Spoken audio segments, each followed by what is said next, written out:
Muy buenas tardes y bienvenidos a este viernes de Periodistas en Línea. Le agradecemos mucho y los invitamos a que nos sigan en nuestras redes sociales a través de Twitter, Facebook y ahora también desde el canal de YouTube. A nombre del Consejo Ciudadano del Premio Nacional de Periodismo, les damos las gracias y los invitamos a este viernes de Periodistas en Línea. Está con nosotros el licenciado Alfonso Oseguera Cruz. Él es secretario del Ayuntamiento de Jalapa, sociólogo y escritor. Ha ocupado importantes cargos en instituciones públicas y privadas. Así que, licenciado Alfonso Oseguera Cruz, muy buenas tardes y gracias por aceptar esta invitación. Al contrario, muchas gracias por la invitación y estamos gustosos de estar aquí compartiendo este espacio con nuestro querido amigo Raciel. Y muchas gracias. También está con nosotros el doctor Raciel Martínez Gómez, defensor de las audiencias en Radio Televisión de Veracruz, representante, por supuesto, de la presidencia del Consejo Ciudadano del Premio Nacional de Periodismo. Gracias, Armando. Pues un placer y un honor que Alfonso comente el libro en cuestión. Muchas gracias.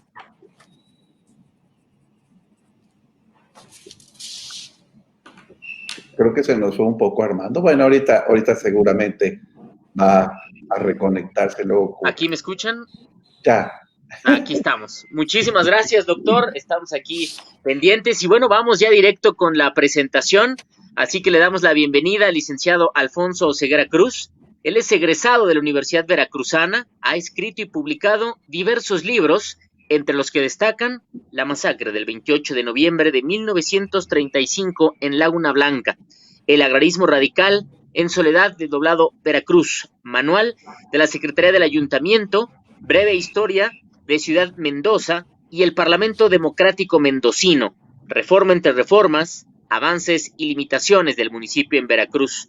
Estudio de caso también en innovación y continuidad del municipio mexicano, análisis de la reforma municipal de 13 estados de la República, entre muchos otros, y nos quedamos cortitos de lo que significa pues toda la trayectoria que tiene. Así que, licenciado Alfonso Oseguera Cruz, muchas gracias por estar con nosotros y adelante para que nos pueda compartir esta tarde de viernes de Periodistas en Línea. No, al contrario, muchísimas gracias y pues es un honor estar presentando este hermoso título, Jalapa sin variedades. Jalapa sin variedades de Raciel Martínez, y quería empezar diciendo que este es un resultado también de una política editorial del Ayuntamiento de Jalapa que se ha significado por promover la literatura de autores locales y veracruzanos y también recuperar elementos, raíces históricas de nuestra capital del estado de Veracruz. En esta ocasión el libro a mí me entusiasmó, y se lo confieso a todo el mundo con quien tengo la oportunidad de platicar de literatura, porque quiero decirles que tengo alguna remembranza de Raciel porque a él lo conocí de vista ya hace muchísimo tiempo cuando visitaba el periódico Política cuando estaba en la calle de Revolución aquí en la ciudad de Jalapa, en el centro histórico de Jalapa, porque iba muy seguido a visitar a nuestra querida amiga hoy ya fallecida, ¿verdad? Nuestra amiga Regina Martínez, con quien tenía una amistad bastante grande. La visitaba en la redacción del diario Política y a veces me encontraba escribiendo a Raciel y seguramente esas columnas de las décadas de los 80s y 90s de Jalapa, de esa Jalapa antes del cambio climático, ¿verdad? Porque no es la Jalapa de hoy, ya bastante trastornada en su naturaleza, y él tenía una columna imperdible de cine, del cine actual, era una columna interesante. El periódico en general, política era muy interesante. Era de alguna manera una innovación para el periodismo en Jalapa, y Raziel formaba parte de esa innovación, y en esa oficina seguramente estaba escribiendo, ya no recuerdo si eran máquinas de escribir o eran ya las primeras computadoras, pero estas interesantes columnas acerca del cine mundial y de sus hermosos conceptos. En primer lugar, quiero decir que lo que me gustó de este libro, y cada quien pues le da el uso social a los libros que adquiere, pues como quiera cada quien. En mi caso lo utilicé como una especie de manual, un manual cinematográfico, una utilidad que en mi caso cayó en tierra fértil, porque soy un asiduo desde pequeño de las salas cinematográficas, de aquellas enormes salas que describe Raziel en su libro. Yo nací en la Ciudad de México, me tocó ir a salas enormes como la del Cine Florida, el Cine Teresa, el Mariscala, en fin.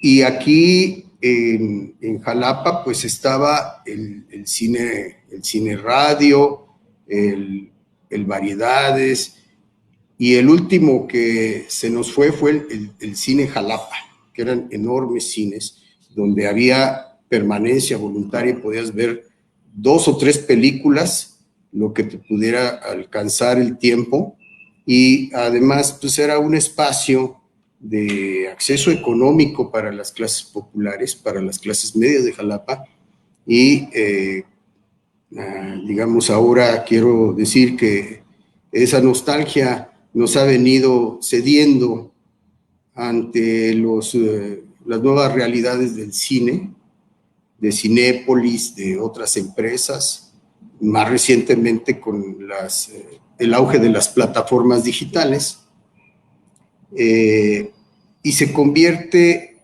esa remembranza en una nostalgia que nos plantea una serie de preguntas y una serie de retos para lo que pudiera significar una política cultural desde el Estado mexicano.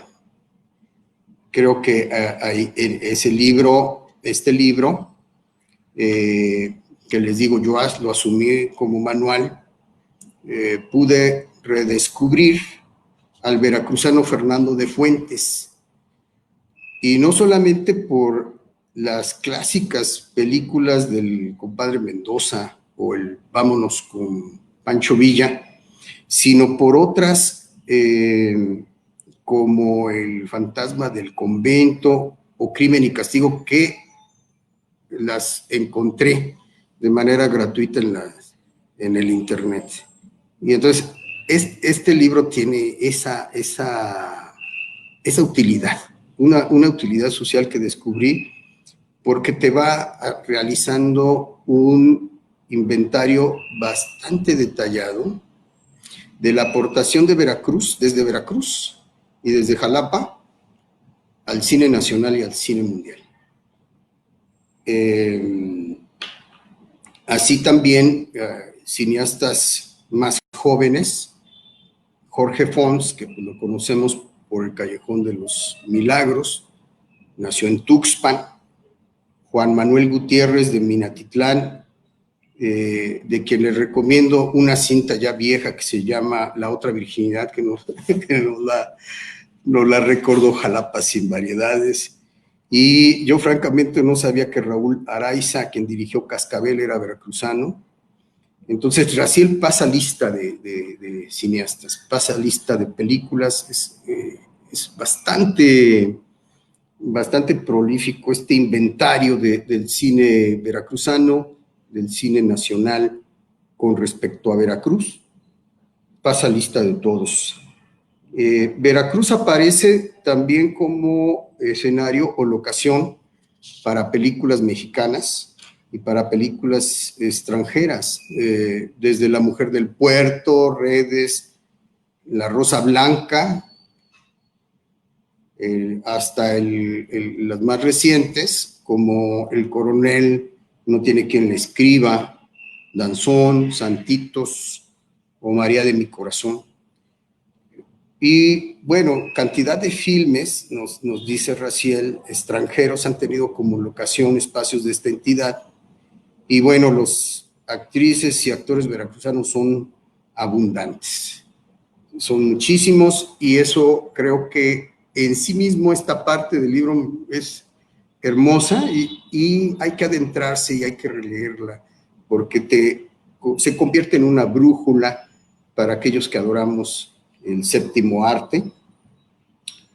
Y también, bueno, posteriormente Raziel va analizando en sus escritos algunas contribuciones literarias muy hermosas al cine mexicano, al maestro Sergio Galindo, con la película de Otilia Rauda, que nos dice Raziel que son dos obras distintas que tienen relación, pero que no es una adaptación lineal de la obra de Sergio Galindo, de maestro Juan Vicente Melo, y del buen Sergio Pitol, en películas como La vida conyugal, en fin.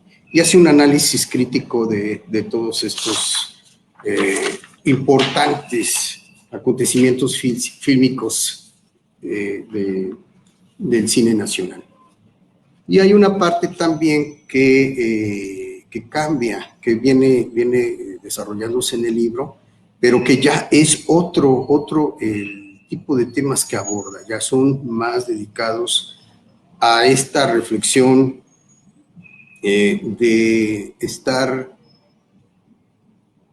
conmemorando el sufrimiento por la pérdida de esos grandes monstruos de salas adorables, como lo fue en el caso de Jalapa, el cine Variedades, que él lo asemeja como una venta de garage. Es el cine, esa pérdida enorme que tenemos de esos espacios cinematográficos, y lo relaciona con pérdida de espacios de convivencia que han seguido un molde distinto a partir del fenómeno de la globalización y del fenómeno del neoliberalismo.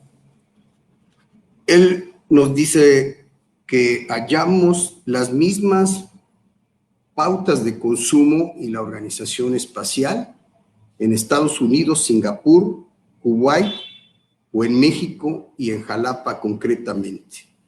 El shopping mall que se practica en Nebraska, Phoenix, Shanghái, Caracas o Dubái es una réplica del que se hace en Jalapa. Citando a Martel, hace esta comparación de los lavabos que se tenían, o los sanitarios que se tenían en el cine Variedades, con los lavabos de ahora, que son bastante confortables, y esas incomodidades que tenían estos cines más enmarcados en espacios de convivencia multisocial.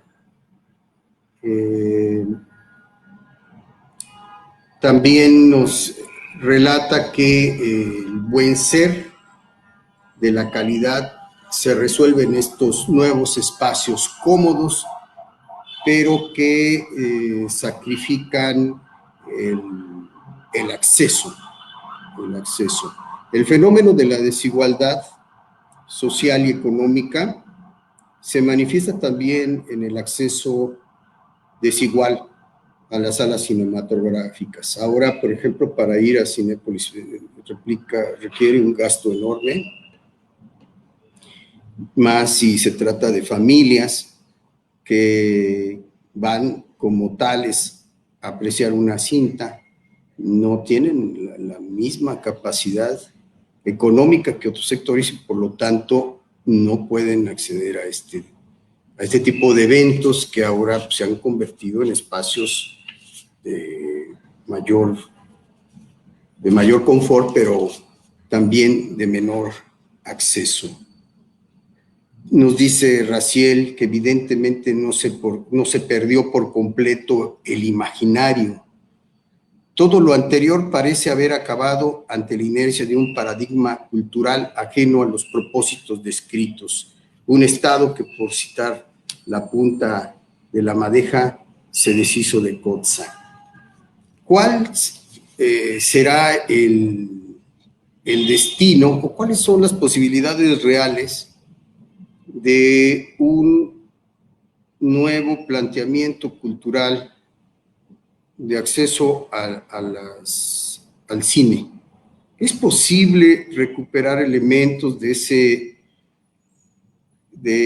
ese cine que se fue, que era también un espacio de iniciación erótica, a veces un espacio de convivencia familiar? También, pues yo me acuerdo que a estos cines de Jalapa llegaban gente también a dormir, se despertaba viendo una película, inclusive ahí prácticamente desayunaba. Entonces vean, estos espacios memorables, ahora, ¿cómo pudieran ser? O sea, habría que imaginarse, esa es una pregunta que le tengo a Raziel. ¿Cómo se imaginaría él en esta crítica fundamental que hace a la política cultural del Estado mexicano? ¿Cuáles pudieran ser las alternativas? ¿Cuáles serían aquellos contornos de una intervención del Estado o incluso de la iniciativa privada de otra manera? Que nos acercara a este fenómeno cinematográfico como un espacio múltiple de las artes y múltiple de convivencias y de actores sociales. Yo creo que Jalapa sin variedades es una obra que el Ayuntamiento de Jalapa, el presidente municipal, tendría que estar súper orgulloso por haberla editado, por haberla promovido, porque es un material fundamental para los amantes de la ciudad de Jalapa, para los amantes del cine nacional. Y si me lo permite, doctor, es una forma muy interesante, una perspectiva muy rica en historia, en arte, de poder conocer su tierra, de poder conocer un lugar que además está, pues, lleno de una cultura impresionante, ¿no? Entonces creo que también eso ayuda mucho a mirar desde una perspectiva distinta, muy artística. Y doctor, pues adelante, nos gustaría que nos comentara con mayor profundidad esta obra y después varias preguntas que ya han surgido, incluso ya hay una pregunta puesta sobre la mesa del licenciado Alfonso Oseguera, pero doctor, no sé si quiere empezar con su presentación o incluso de lleno ya contestar la pregunta. Primero que nada tengo que agradecerle a Alfonso, porque gracias al interés del ayuntamiento, como publica este libro, no es tan fácil encontrarse con ejercicios de políticas municipales donde se apueste por los libros, y menos en estas temporadas donde hay cada vez más restricciones. Y yo felicito al Ayuntamiento de Jalapa, honestamente, por todavía apostar por estos desafíos de lo que significa el libro impreso. Tengo que decirle a Alfonso también que me da mucho gusto sus comentarios. Podría yo decir que yo no soy nadie para desmentirlo, me encantaron. Recordar también que con Alfonso ya tenemos pues mucho tiempo de conocernos, no vamos a decir que más allá del cierre del cine de variedades, pero casi, porque nosotros nos encontramos en un buen ejercicio periodístico que se llamó el periódico Política. En Jalapa de los 90s a finales de los 80s nace este periódico que fue bastante sui generis, fue muy interesante. Y ahí recuerdo que sí, Alfonso era pues una de nuestras fuentes naturales con la reportera Regina Martínez, fallecida. Recuerdo muy bien que sí, él fue el fundador del Centro de Servicios Municipales, Heriberto Jara, ¿cómo no recordarlo? Y en efecto, esas máquinas que utilizaban eran unos dinosaurios que se llamaban Olimpia, con un carrete que le jalabas y tronaba. Y escribíamos en en los rollos de los telex, del otro lado, porque como no tenía dinero, no había recursos para comprar hojas, entonces ocupábamos el otro lado del telex. Así era el periódico y así era política. Sí es como muy importante lo que menciona Alfonso en torno a este mapeo que intenté dar del cine en Veracruz. Como bien dices, Armando, no es tan difícil, siendo una ciudad con una gran efervescencia, no solo política, que bueno, aquí hay por cada habitante un grillo, sino también porque hay un sinfín de manifestaciones artísticas, culturales. Es una ciudad que tiene la Sinfónica, el propio ayuntamiento editó un libro extraordinario que se llama Juanote, que se lo recomiendo a todos, que eso habla del jalapeño aficionado a esta música clásica. Es un cargador que está en el imaginario de esta capital veracruzana.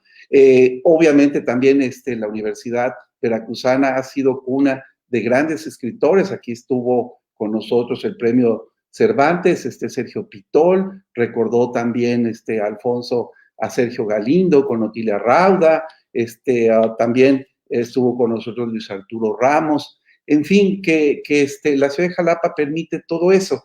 Sin embargo, creo yo que había como una deuda pendiente, Armando y Alfonso y querido público, porque no necesariamente se tiene como ese mapeo de las conexiones y puentes que tiene el cine con Veracruz. Para mí era como muy importante establecer esas relaciones, y así como Alfonso encontró sorpresas con Fernando de Fuentes, el gran director del cine nacional, yo diría que el más importante, por películas como Vámonos con Pancho Villa y El Compadre Mendoza, pero también hay otras películas que le permitieron a Alfonso todavía encontrarlas en YouTube. Y así como él, también se mencionó a Araiza, Raúl Araiza, también Jorge Fons, y hay una serie de actores, de guionistas, hay datos interesantísimos, por ejemplo, de las hermanas Elgers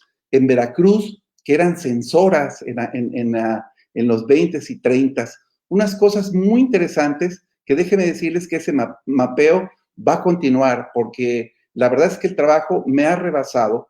Empezó siendo un artículo publicado en La Palabra y el Hombre de las referencias de Veracruz y el cine, y empezó como un artículo pues mediano, no muy extenso, y de pronto se convirtió en una cantidad de películas que hay muchas referencias. En la vez pasada que presentamos el libro, recordaba inclusive una película que se llama Rumbera Caliente, donde juntan a Ninón Sevilla y a Sasha Montenegro, por ejemplo. Recordábamos también la cantidad de películas que se volvieron como parte de esta educación erótica de todos los, no solo los veracruzanos, sino de todos los mexicanos, con Meche Carreño, por ejemplo, que es de Minatitlán. Tenemos muchísimas actrices contemporáneas también, y a eso quiero referirme con que el mapeo está incompleto, porque hoy en día hay muchísimo talento, muchísimas películas que se hacen aquí de manera independiente, y se complica todo el asunto porque ya no se hace exactamente cine, el filme, sino que se está haciendo video. Y entonces, como los formatos cambian, entonces ha habido una explosión muy creativa, y vale la pena que sigamos con ese trabajo. Yo me voy a comprometer a seguir haciendo la historia del cine en Veracruz, o quizás de Veracruz y los contenidos audiovisuales, porque ya no sé, la frontera entre el cine y el video es como muy complicada. Pero lo que sí es que se intenta, y por eso creo que vale la pena que lo escuchen, y más bien que nos escuchen y que lo lean los estudiantes de las facultades de Comunicación y Periodismo, que yo siempre les digo que hay una lección muy importante, es dar el contexto de las cosas. Y en este caso, doy un contexto histórico, ya lo dije, del cine en Veracruz, y también Alfonso se refirió al título del libro que se llama Cine Variedades, que son esos cines de Cotza, esos cines que estaban bajo el auspicio del Estado, y que pues les tocaba difundir no solamente el cine mexicano, sino también el cine internacional. Pero que también, y esa es una mirada sociológica que seguro comparte conmigo Alfonso, eran espacios de convivencia muy diferente a lo que los chavos hoy en día llegan a las salas VIP y que se sientan tranquilamente con un clima a 21 o 22 grados, con unas palomitas mitad cheddar y mitad de dulce, todo súper VIP. Antes no, que les diga a Alfonso cómo era el cine. La gente llegaba, como dice, a dormitar. Era un poco un espacio popular, sí, como de multiclasista, donde encontrábamos inclusive bandas que llegaban a hacer ruido, te sentabas en la orilla de una fila y se movía todo, porque eran cines bastante depauperados, pero significaron mucho, fueron un espacio para reconstruir un imaginario que venía de la Revolución Mexicana y que yo sigo insistiendo, o como basado en Carlos Monsiváis y en Jesús Martín Barbero, que fue el periodo como más importante como para ensayar la identidad mexicana, fue el cine.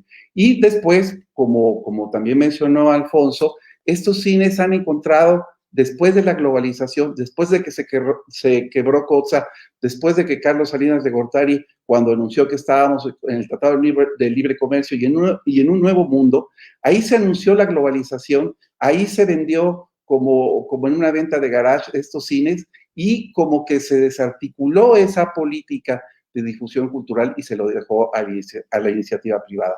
¿Qué hacer? Como dice Alfonso, ¿cómo se me ocurriría que tendrían que ser esta nueva política de Estado cultural? Es muy complicado porque yo he sentido que a lo largo de la historia el Estado tiene algo así como la película de la India María, no es ni de aquí ni de allá. No exactamente ha tomado el toro por los cuernos, ni tampoco había soltado la producción a la iniciativa privada. No hay esos incentivos que uno desearía que estuvieran, porque sí hay esquemas mixtos donde funciona, pero cuando menos en lo que resta, Alfonso, de la política más local, quizás más municipal, que ustedes están muy metidos ahorita en el ayuntamiento en estos temas, a mí me parece que tenemos que rescatar más espacios. Sí tenemos que hacer todavía más cineclubes, no tengamos miedo a discutirlas. Sí es como muy importante juntar a la gente en torno a una película y ofrecerle contexto para que las veas. Yo sí creo en la alfabetización mediática, sí creo que la gente tiene que tener los mínimos elementos históricos, estéticos, para poder gozar mejor las películas. Claro, yo tengo muchísimos amigos que me dicen, no, yo no quiero sufrir en una película, pero no es sufrir, es apreciarla de otra manera. Cuando tú tienes un contexto y reconoces la cultura de un país, entonces aprecias todavía mejor a un director. Entonces, creo que sí puede ser como pues un ejemplo de cómo hacer un periodismo cultural que con base a un contenido no se trata de que yo diga, ¿está bien la película o no? Sino se trata de entenderla en su dimensión cultural. Y eso no es tan fácil, sino que siempre hay que tener como un proceso. Pero bueno, la verdad es que la pregunta de Alfonso es bastante complicada. Es el desafío, cómo tratar de, cómo le dicen los animadores culturales, cómo animar, cómo crear nuevos públicos. Para mí ese es el gran desafío. Y creo que sí se puede, y no solamente hay que cargar las titas al ayuntamiento o a las políticas estatales, sino también tenemos que vincular a las escuelas. Sí nos interesa mucho que dentro del aula los profesores les digan cómo desmontar y desandar y deconstruir estas estéticas que los medios masivos, que en este caso el Netflix Way of Life, nos está dictando. Y yo creo que no tiene nada de malo ver Netflix, pero sí encontrarle la vuelta y sobre todo sí contextualizarlo para poderlo entender mejor.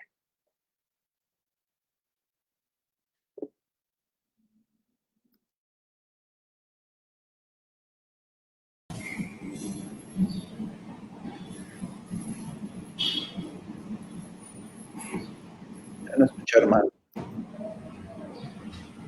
Creo que ahí ya me escuchan. Ya ahora sí, Armando. Perfecto. Sí, que el tema del cine, cómo ayuda a dar un contexto de una sociedad, de un momento histórico muy concreto. Y ahora que toca, doctor Raciel, el tema de Netflix y de toda esta comunicación digital on demand.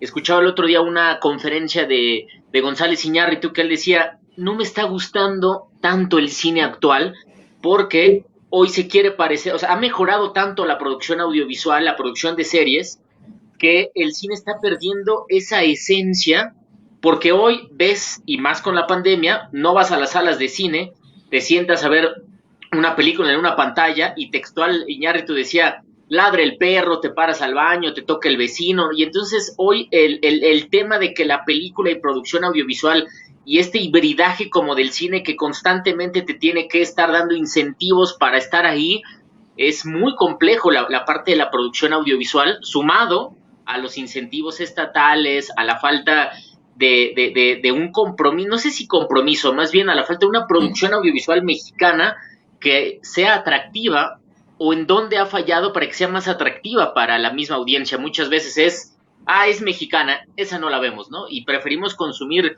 cine de otros países, sobre todo el norteamericano, que también a veces no ofrece las mejores películas, pero ya es la costumbre. ¿Cómo podríamos, no sé quién me lo quiera contestar primero o aportar una idea, cómo podemos empezar a romper esta parte de decir, es mexicano, no lo veas, ¿no? Y este esfuerzo que haces, doctor, permítame hablar de tú, ayuda mucho a entender la importancia. Pero ¿qué más se puede hacer para romper esta brecha de es mexicano, lo que sea menos mexicano, ¿no? A ver, Alfonso, cuéntanos. Pues, francamente, yo actúo ahora sí que en defensa propia. Soy un espectador, no soy crítico de cine, pero me gusta el goce estético que me produce el cine. Y quiero decirles que a mí me tocó ir a ver películas de Jodorowsky en temporadas larguísimas que duraban semanas y semanas, con filas para ir a ver, por ejemplo, películas como El Topo. Y son películas mexicanas, aunque Jodorowsky no sea como tal mexicano, pero pues hizo cine en México, ¿no? Así como Buñuel no es propiamente un cineasta mexicano, pero pues Buñuel, no se puede entender el cine mexicano sin Los Olvidados, por ejemplo, ¿no? Entre otras películas de Buñuel. Yo creo que las películas que he visto que están publicadas en empresas grandes como Cinépolis, como otras, es un cine mexicano determinado el que ocupa las carteleras. Creo que falta una diversidad en las muestras del cine, que a lo mejor te la encuentras en la Cineteca o en algunos cineclubs, en fin, pero se extraña esa diversidad que el cine tenía, no solamente de cineastas y de autores mexicanos. Por ejemplo, García Márquez es mexicano o es colombiano, pues es un fenómeno que pues rebasa pues el ámbito nacionalista en el que a lo mejor nos formamos, pero que sí pone el acento en la propuesta estética.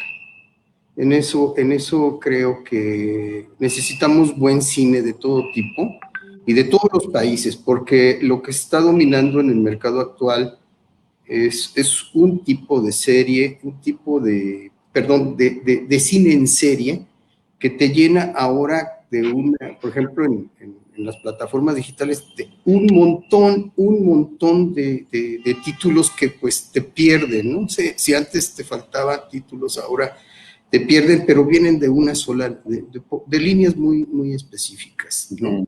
De líneas de producción muy específicas. Sí, como de argumentos ya muy probados, ¿no? Que sabes que difícilmente pueden fallar. Doctor, ¿cuál es su opinión, sobre todo después de este esfuerzo de rescatar y dar contexto al cine, a su importancia, a lo histórico, etcétera? Sí, yo creo que hay una dictadura del mercado. Como tú bien dices, cuando hay una fórmula archiprobada, pues ya no hay que tomar tantos riesgos. Pero es muy paradójico, porque por aquí podemos estar como los viejitos de los mopeds, quejándonos de que no hay ninguna salida con estas comedias bobas mexicanas, con el perdón de todos los que actúan allí, o con el perdón de sus creadores. Pero el cine mexicano no solamente es eso. La comedia mexicana es parte, y decíamos, de toda una estrategia que tienen las cadenas de cine en todo el mundo, y alrededor de los éxitos blockbusters siempre hay una comedia local que va reforzando estas salidas comerciales de estas películas que son de las grandes casas productoras. Sin embargo, y por eso hablo de la paradoja, el cine mexicano es amplísimo. Yo tan solo recuerdo lo que se hace del cine documental en este presente siglo. Bueno, tenemos el Festival Ambulante, que es impresionante, que no solamente es documentalismo de todo el mundo, sino que también hay muchísimo, una parte mexicana que muestra el talento que hay aquí. Entonces, sí hay un tipo de cine que se ve en los festivales, Carlos Reigadas, Amada Escalante, mi amigo Ricardo Bennett, son, bueno, Fabricio Prada, que acaba de ganar ahorita en un festival internacional, me parece que en Turquía. Todos estos cineastas sí se están viendo en otras partes. Armando, sí hay público para ello, lo dice Alfonso, había filas enormes para ver El Topo, sí hay filas para ver a alguna película de las que yo mencioné en otros países, y no sé por qué aquí de repente sí nos sale ese malinchismo o en contra del cine mexicano, no hay ese apoyo. Medianamente Cinépolis está dando un apoyo en algunas salas, pero insistiría que va ganando la comedia boba comercial, y cuando pasan la película de Reigadas, está refundida en una sala que se dice de arte, está en 2 funciones, y entonces es muy difícil a veces conectar. Pero eso, insisto, es sí un poco la culpa de esta difusión del cine mexicano, pero hay muchos más factores que son avasallantes y que impiden que este gusto se vuelva mucho más diverso, porque es increíble que ante tal oferta que hay en el mundo, de repente como que sí tenemos los mismos esquemas para entender la serie de Netflix. Yo estaba pensando que cuando veo una serie de Netflix, lo que más recuerdo de la serie es el lugar donde se filmó y se me olvida la trama. El otro día estaba viendo Suburra, que es una película de gángster muy padre, pero tiene una fotogenia de Roma, en donde lo que a mí se me antojaba era comerme una pizza ahí en estas grandes edificaciones arquitectónicas, ¿no?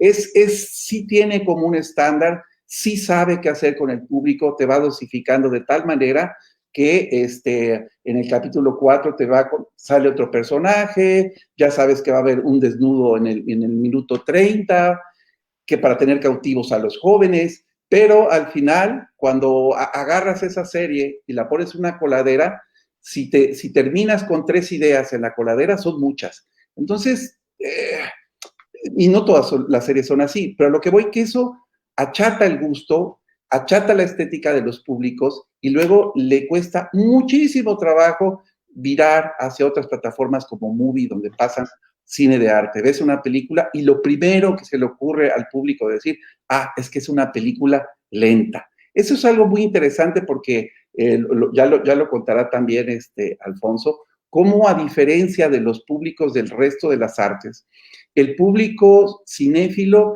es bastante pedante, bastante confiado de sus gustos. Yo nunca he visto a alguien que agarre un libro de literatura, que agarre una novela y que diga, se le cayó al final.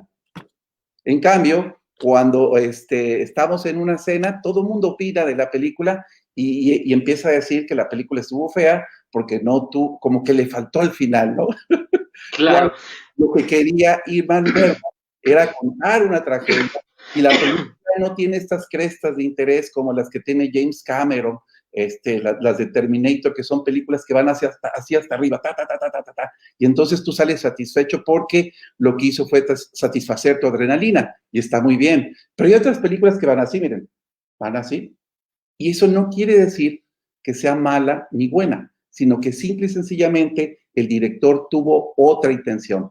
Entonces, desmontar estos prejuicios que tenemos los el público cinéfilo cuesta mucho trabajo. Yo por eso en los talleres trato siempre de pelearme y de construir su gusto, porque es tanta la información que se tiene alrededor del cine que tú te confías que sabes de cine, pero te sabes los chismes del actor, te sabes los chismes de las locaciones y demás, pero muchas veces nos falta la estética, nos falta el contexto y sobre todo nos hace falta entender pues esas propuestas culturales que están en otros países. Entonces, yo creo que sí hay que diferenciar esto.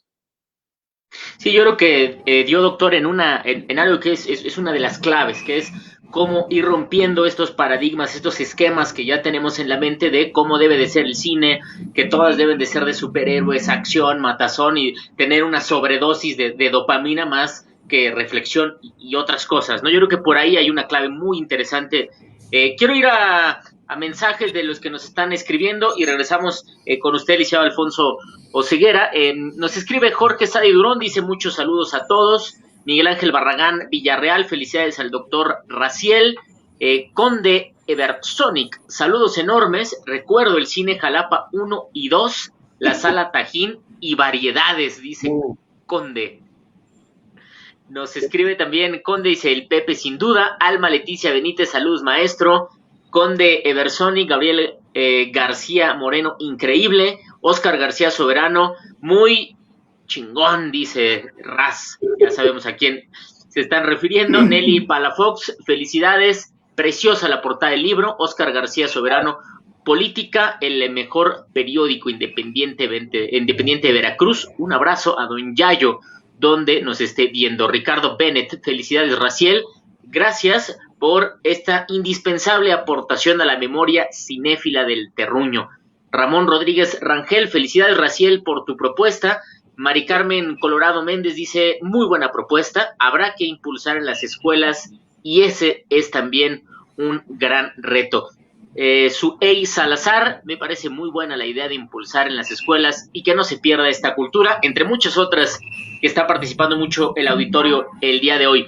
Y bueno, regresar con usted y después de esta reflexión que hacía el doctor Raciel, adelante con su opinión. Creo que Jalapa pues, es un lugar de contribución artística enorme. Está la Escuela Luis Buñuel y seguramente pues que hay producciones y hay esfuerzos cinematográficos nuevos y que creo que ahí coincido con Raciel acerca de la necesidad de abrir espacios nuevos, espacios donde se pueda ver cine y platicar de cine. Ese es un elemento importante, cineclubs que permitan tener la posibilidad de acceder a piezas nuevas, no solamente de largometraje, como él lo mencionaba. También hay una excelente producción mexicana en materia de cortos, de cortometraje, de animación y de documental, pues México es una verdadera potencia. Y tal vez una de las grandes tareas es redescubrir la posibilidad de esas alternativas culturales que deben de también partir de la iniciativa de la gente que hace arte, de todas las disciplinas que confluyen en el cine, el teatro, lo que es la música, la literatura, la danza, y Jalapa, pues en las universidades, en la misma Universidad Veracruzana, en las universidades particulares, en otros espacios como la misma Normal, se pueden desarrollar alternativas abiertas a la población que permitan la divulgación de otro tipo de cines, de los que no son cines de una determinada mecánica, de un determinado diseño, sino que esté produciéndose un cine para la sorpresa, para decir, bueno, aquí vi una cosa distinta. Yo, de Paul Leduc recuerdo muchísimo la primera película de Frida, no la última con Salma Hayek, que también fue una estupenda película, pero la primera me encantó por la cinematografía, como dirían los expertos, la narrativa de la imagen misma, ese paseo por los espacios donde Ofelia Medina se paseaba como Frida, el cine de Raigadas, que es parsimonioso, que es lento, que te vaya llevando a mundos distintos, de etnias o de culturas distintas. Y seguramente si hay un cine novedoso que debería de tener la posibilidad de salir de los cauces en los que ahorita está. Yo no sé cómo superar este problema. Lo que sí sé que como espectador, como amante del cine, daría los pasos necesarios para ir a lugares como ese. Y creo que eso este libro de Raziel nos permite hacer un análisis, una reflexión muy necesaria para México, muy necesaria para las transformaciones que se estén realizando en nuestro país y particularmente en Jalapa. Yo creo que esa es una gran tarea que tenemos que realizar. Alguien decía en los comentarios, formación cinematográfica desde el aula. Así es. Una apreciación. Apreciación, el goce estético desde la niñez y de otros moldes que no sean los de Disney, los clásicos, claro. Caricaturas, sino haya otras experiencias de cine que son hermosísimas y que ahí están. Y si me permites, Alfonso y Armando, sí. Creo que lo interesante es que no pensemos que saber de cine lo tienen que saber los estudiantes de comunicación y de periodismo. No. Tiene que estar transversalizado para mí. Yo creo que tendremos que ir pensando que el cine es para educarte y formarte para la vida. Puede ser un pretexto para ver como todo lo que ocurre alrededor. Por eso yo insistiría en el contexto. Y ahorita cuando dice Alfonso que lo que a él le gustaría ver, por ejemplo, un cine diferente, más de vanguardia, yo también agregaría, y aquí haría una petición, una queja, ver cine histórico, ver cine en blanco y negro. Echaría muchísimo en cara lo que ocurre en los países europeos. En Europa sí se combinan en un complejo, pues no muy grande de cines, de salas, perdón.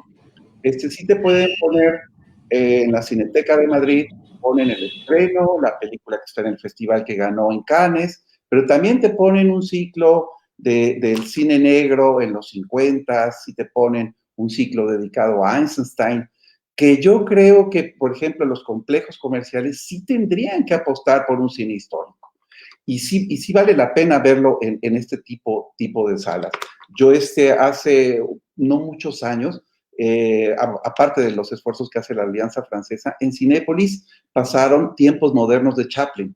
Y verla en estas salas ultramodernas, vía Chaplin, yo dije, no, pues que yo nunca lo había visto, porque siempre estaba confinado el cine de arte a salas por realmente muy chafas, ¿no? Y llevé a mi sobrina, que tenía en aquel tiempo 5 o 6 años, y se rió, pero muchísimo. Y esto quiere decir que sí puede gustar al público de Chaplin y no poner estas comedias mexicanas que, por favor, de repente, pues sí está padre, pero sí te cansa, ¿no? Y es una fórmula muy gastada, ¿no? Una fórmula muy gastada y yo creo que si apostáramos un poco por este cine histórico en blanco y negro, también sería una buena apuesta, ¿eh?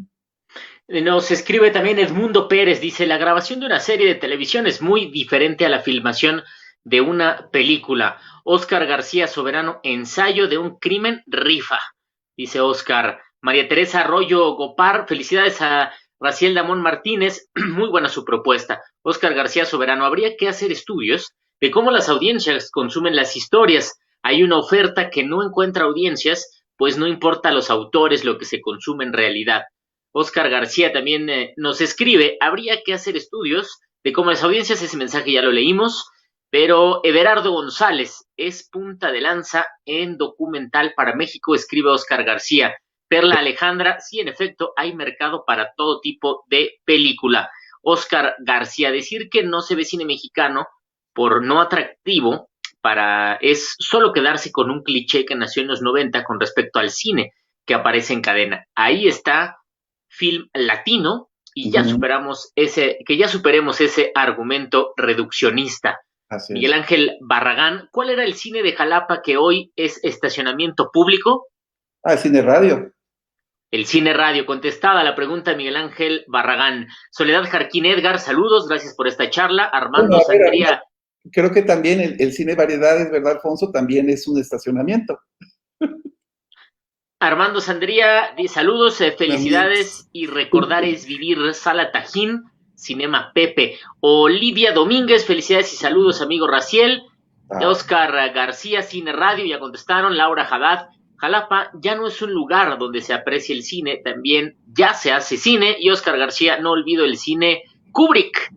Creó, operó por la UV una experiencia única y así muchos más. Estamos leyendo solo algunos mensajes. Ojalá que cuando termine la transmisión ustedes también ahí puedan contestar estos mensajes y las felicitaciones. Doctor, ¿dónde podemos adquirir este libro? ¿A partir de cuándo? ¿Ya está a la venta?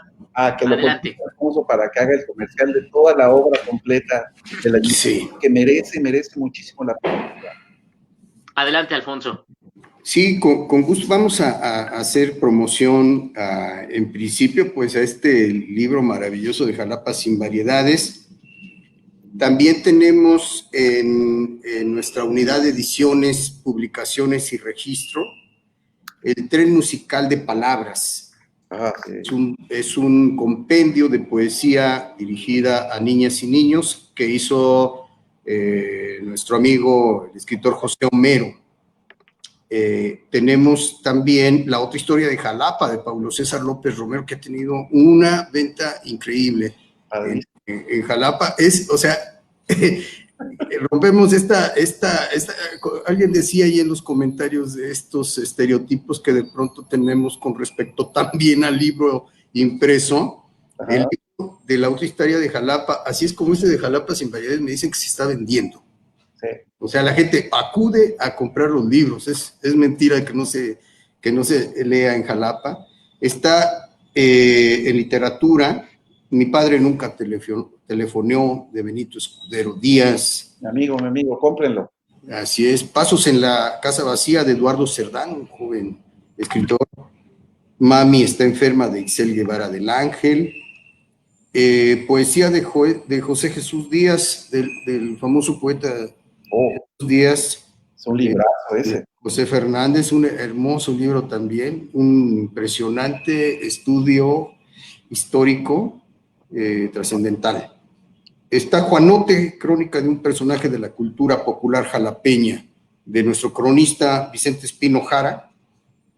Hoguera de palabras, reunión de voces femeninas, que compiló Antonio Riestra. Este libro en particular surge de poesías de mujeres amas de casa, algunas trabajadoras, una dependiente de farmacia, una niña escritora, estudiante, que hace poesía y tuvieron esa oportunidad en un círculo literario que impulsó el ayuntamiento.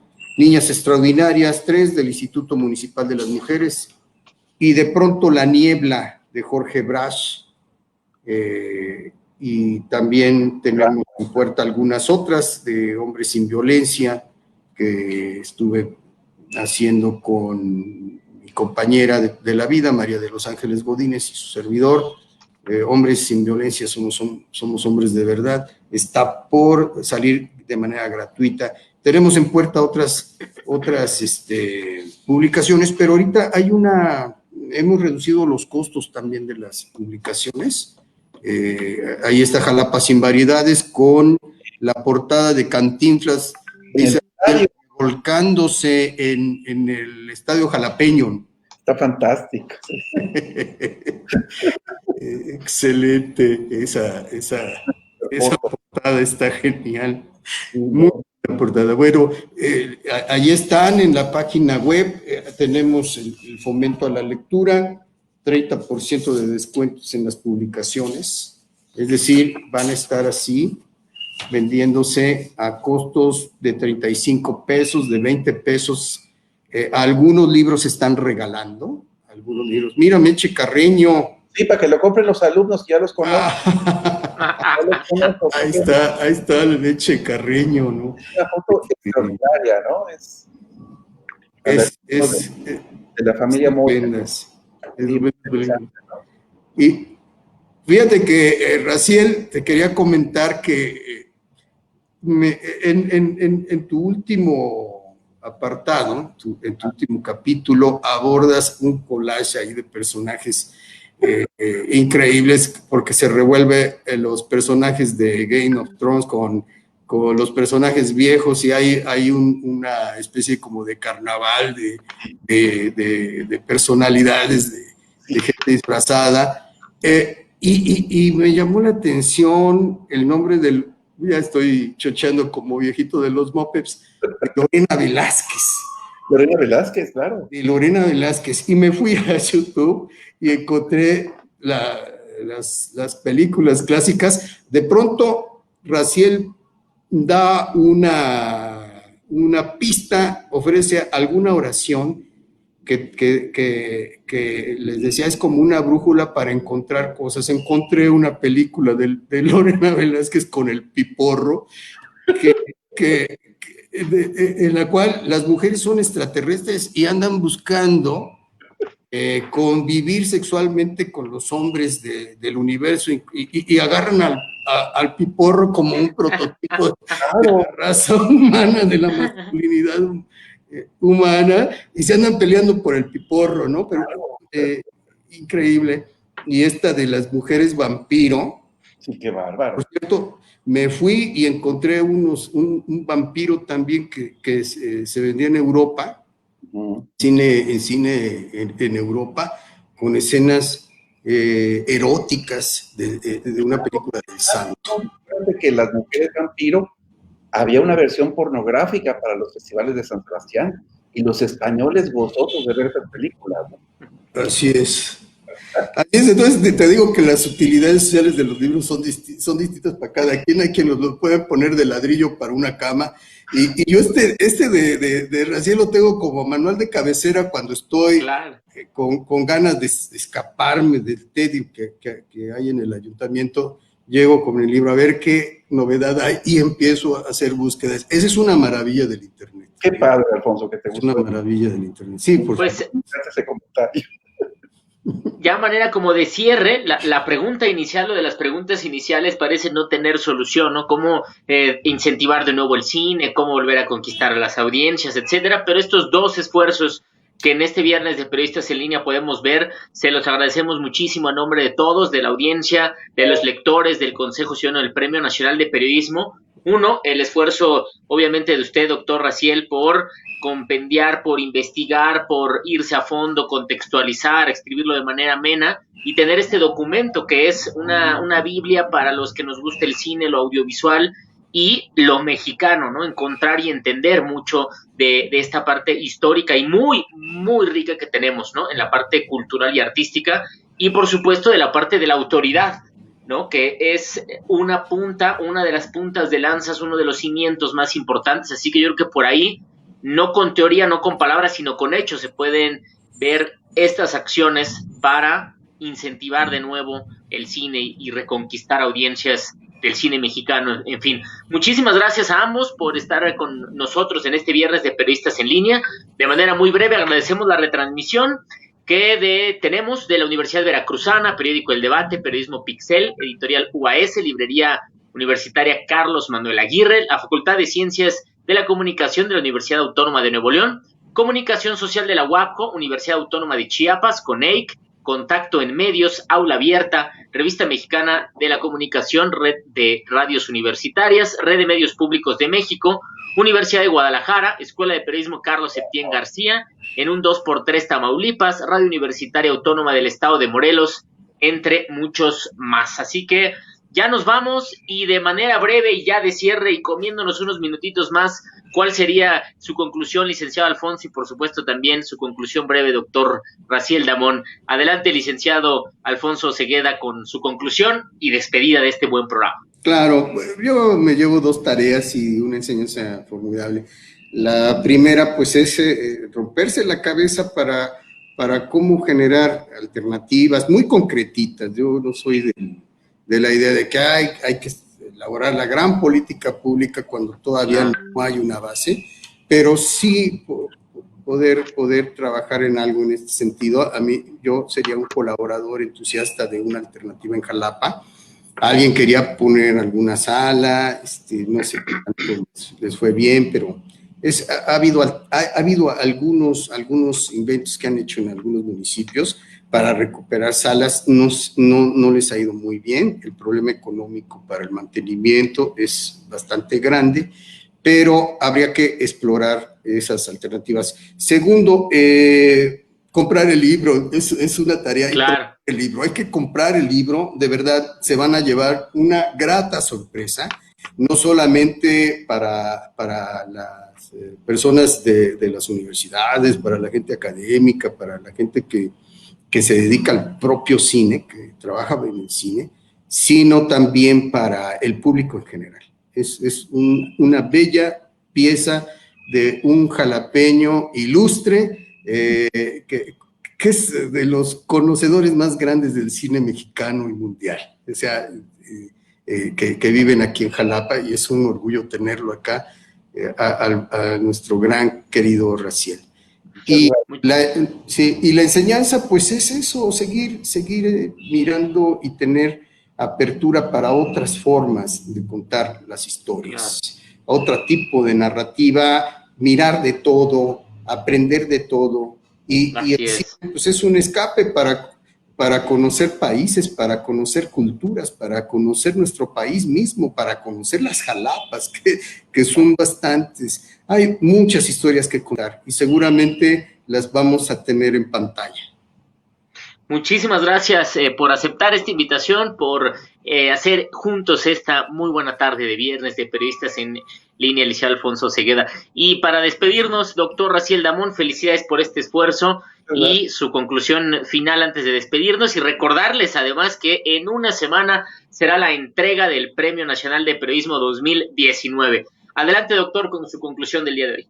Nada, pues bueno, me ganaste. Iba yo a invitar a la entrega del premio el próximo viernes a las 5 de la tarde. Gracias a todos los que siguieron el programa. Muy generoso las palabras de Alfonso.